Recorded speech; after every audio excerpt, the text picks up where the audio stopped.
Ay, loko to ah. May maghanap ka muna ng gagamba mo bago ka tumambay dito.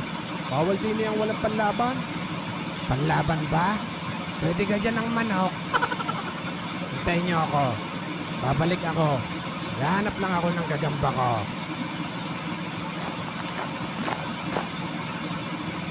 Parang ayaw maglaban, paksin nyo. Teka, alalapitin ko tong sa akin. Aba, matatapang iyang pinaglalaban nyo, mga pare. Oo, Mang Boy. Baka pwede itong dala ko dyan. Panlaban din dito eh. Alimango? Hindi pwede yan. Lahukan mo na lang ng kalabasa at igata mo. Mapapalabang ka pa dyan ng kain. Oo nga, busog ka pa. Ah, ganyan ka.